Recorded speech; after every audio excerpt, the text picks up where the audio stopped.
Good afternoon, welcome to the channel and welcome back if you've been here before and thought it was worth another look. So as you can see, I'm still in the garage. I can't wait to get the little boat wet, but haven't been able to get out. The weather's been absolutely terrible. So in the meantime, I'm still trying to put my own stamp on the little boat and do things which I think will make life easier for me. So if you saw, I think it was the first video I'd done the boat, I'd showed the changes I'd made up to date. And one of the things I did, I made a bait table out of the side tray from me coarse fishing box seat. And in hindsight, I wasn't too sure about that then. In hindsight, I thought I don't want to get it all scratched and cut from the knife. So I'm going to take that off.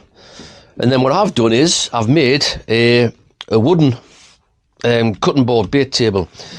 So that was out of two. They were actually IKEA shelves which I had lying around. They've been glued together. Again, wood that was lying around, shaped to fit on the side, all glued together, and I've put 3 coats of yacht varnish on it, and it fits to the side with a Scotty mount. So I put the Scotty mount on top of there. The base piece was on a triple mount, which I didn't use anymore. I had it when I had the kayak, so that went on there, and I added for $2.99, the only money I've spent on this. On those plastic chopping boards, which will save the wood from getting all scratched.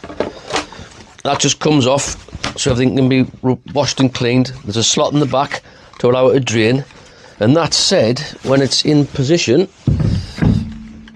like that, the top of the boat actually leans at a slight angle, so anything will run out of there. So yeah, well happy with that. So yeah, I can't wait to use it, can't wait to get out the water and hopefully get some fish gutted and filtered on it and some bait cut up. Hopefully next time in a video I might have been fishing. See you on the next one.